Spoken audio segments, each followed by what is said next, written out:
Hello everyone. JW advance 2025 paper one का ये sum चलिए सॉल्व करते हैं। The centre of a disc of radius small r and mass m is attached to a spring of spring constant k inside a ring of radius capital R greater than small r as shown in the figure। So basically यहाँ पर एक disc है। ये disc इस ring जिसका radius capital R है उसके periphery पर है। ये डिस्क कनेक्ट होता है एक स्प्रिंग को जिसका स्प्रिंग कांस्टेंट के है एंड डायग्राम के हिसाब से ये स्प्रिंग कनेक्टेड रहेगा यहाँ पर। ये उन्होंने क्वेश्चन में आगे बोला है। So the other end of the spring is attached on the periphery of the ring like we just saw.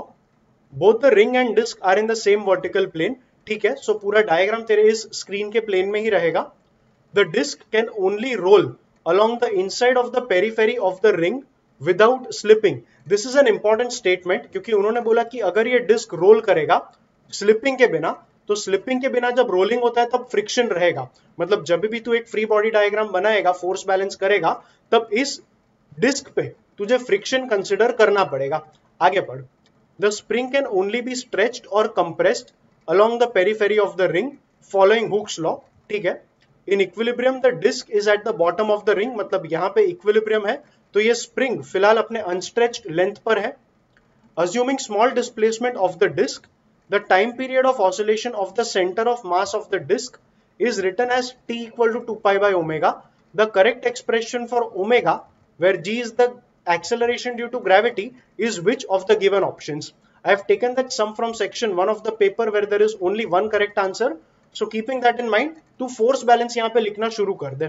मान ले इस डिस्क को रोल करके हम यहाँ ऊपर तक लेकर गए और डिस्क मान ले यहाँ तक है, तो अगर ये वाला लाइन ड्रॉ करेगा, ये वाला एंगल मान ले थीटा ले लिया, ये जो इतना लेंथ रहेगा it is going to be capital R minus small R, और वर्टिकल में भी यहां से लेके यहां तक का जो लेंथ है it is going to be capital R minus small R. अब ओमेगा ढूंढना था तो उसके लिए हमें डिस्क का फोर्स बैलेंस करना होगा। डिस्क पे कौन कौन से फोर्सेस लगेंगे ये आइडेंटिफाई कर ले।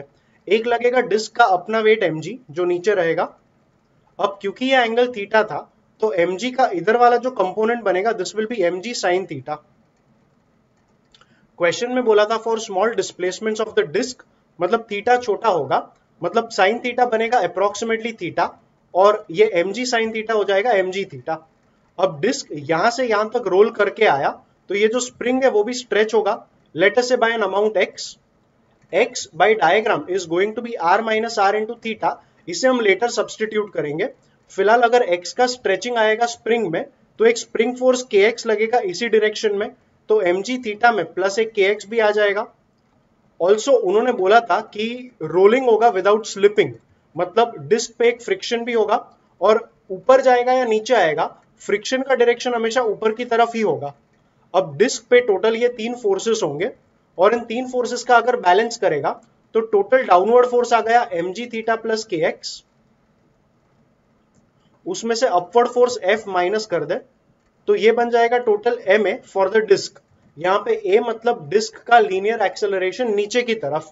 अब F को एलिमिनेट करने के लिए इस डिस्क का टॉर्क बैलेंस कर दे।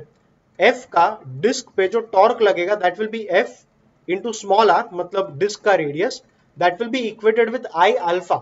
डिस्क के लिए अपने एक्सिस पे मोमेंट ऑफ इनर्शिया, इसका फॉर्मूला बनेगा mr स्क्वायर बाई 2, और अल्फा मतलब डिस्क का एंगुलर एक्सेलरेशन, अल्फा को तू लिख पाएगा एज a अपॉन r।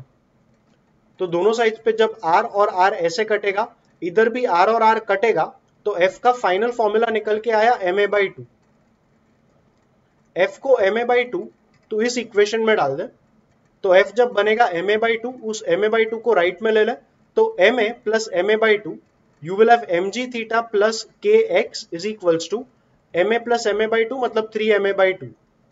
अब x को तो डाल दे like we discussed r minus r into theta, so we have mg theta plus k r minus r into theta is equals to 3m by 2।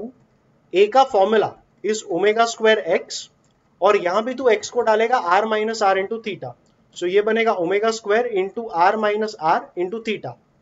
इन दोनों टर्म्स में से theta common आएगा और वो इस थीटा के साथ कट होगा, सो ये थीटा गया, थीटा गया, थीटा भी गया, और यहां से पहले 2/3 को लेफ्ट में ले ले, तो तुझे मिलेगा 2/3 into mg plus k into R minus R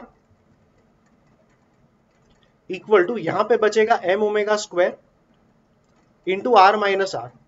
सबसे पहले m को नीचे ले ले और ब्रैकेट के अंदर रखना, तो ये m कटेगा और इधर आ जाएगा k बाई एम और r माइनस आर। अभी r माइनस आर को भी नीचे ले, तो g के नीचे आ जाएगा r माइनस आर।